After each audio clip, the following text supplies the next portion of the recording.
Driver, গাড়িটা বের করো আর এই ব্যাগটা নিয়ে নাও। আমার ফ্লাইটের সময় হয়ে গেছে। এই ড্রাইভার কোথায় গেল?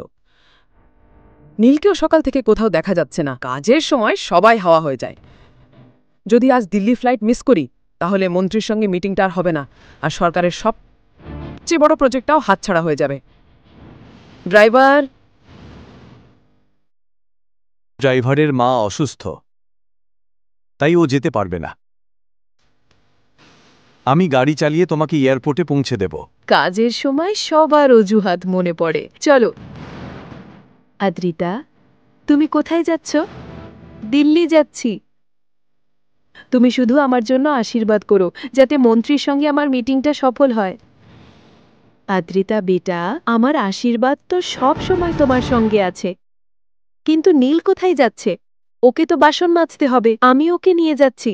ড্রাইভার ছুটিতে আছে, ও ফিরে এসে বাকি বাসন মাজবে। যা ব্যবহার করবে আলাদা করে রাখো, ও এসে ধুয়ে দেবে। বাই।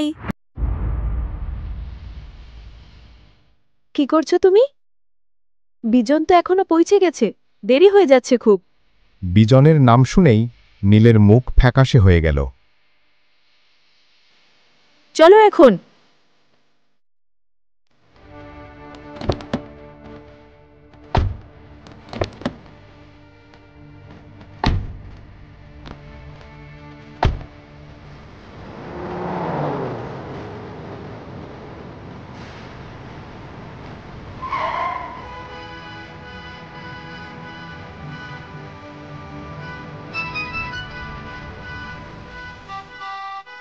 ধৃতা, তুমি কোথায়? ঘড়ির দিকে তাকাও। আমাদের ফ্লাইট মিস হয়ে যাবে। আমি এয়ারপোর্ট লাউঞ্জে তোমার জন্য অপেক্ষা করছি। প্লিজ তাড়াতাড়ি এসো। জানি বিজন, কিন্তু রাস্তা জ্যামে ভর্তি, আমি কিছুই বুঝতে পারছি না। ধৃতা, চেষ্টা করো তাড়াতাড়ি আসতে, প্লিজ। হ্যাঁ।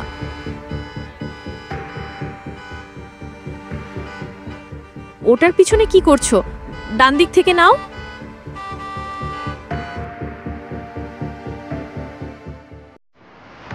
এখন কি করব বিজন? কত কষ্ট করে এই অ্যাপয়েন্টমেন্ট পেয়েছিলাম মন্ত্রীর সঙ্গে। মনে হচ্ছে আমাদের শেষ সুযোগটাও চলে গেল কোম্পানিকে ডুবে যাওয়ার থেকে বাঁচানোর। এখন কি করব আমরা? কোনো বিকল্প প্ল্যান আছে? ধৃতা, আমি তো আগেই বলেছিলাম, এখন আর কিছু হবে না। আমাদের ফ্লাইট মিস হয়ে গেছে, আর দিল্লির পরবর্তী ফ্লাইট 2 ঘন্টা পর। তাতে গেলেও সময় মতো পৌঁছানো সম্ভব নয়। সব অসম্ভব যেন সত্যি হয়ে গেল। অদ্রিতার বিজন দুজনেই একসঙ্গে এয়ারপোর্টের একটা চেয়ারে মাথা নিচু করে বসেছিল। ঠিক তখনই, মাফ করবেন ম্যাম, আপনি কি অদ্রিতা? চলুন, আপনার প্রাইভেট জেট অপেক্ষা করছে। আমরা 10 মিনিটের মধ্যেই দিল্লি পৌঁছে যাব। প্রাইভেট জেট আমাদের জন্য উড়বে? আমি কোনো প্রাইভেট জেট বুক করিনি। আমার মনে হয় আপনি ভুল বুঝেছেন।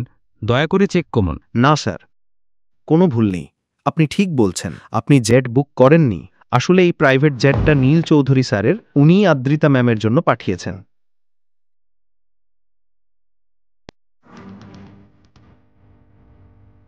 সাধারণ দেখতে নীল এখন লাক্সারি ব্র্যান্ডের স্যুট আর বুট পরে ঘুরছে। সিকিউরিটির সঙ্গে কেমন করে আসছে সে? সুপ্রভাত স্যার। এই প্রাইভেট জেট, এইসব নিয়ে পরে কথা হবে। আপাতত তোমার দেরি হয়ে যাচ্ছে, তাই না?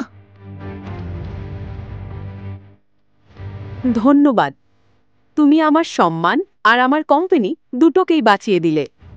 যেতেই আরাম করে বসে বসে ঝগড়া করতে পারো। ফ্লাইটে ত্রুটি খুঁজে স্বামী হিসেবে আমার দায়িত্ব তো পালন করতেই হবে। চলো।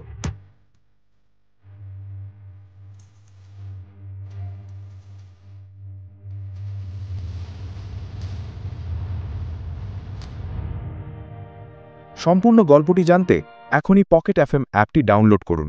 লিঙ্কটি বর্ণনায় রয়েছে।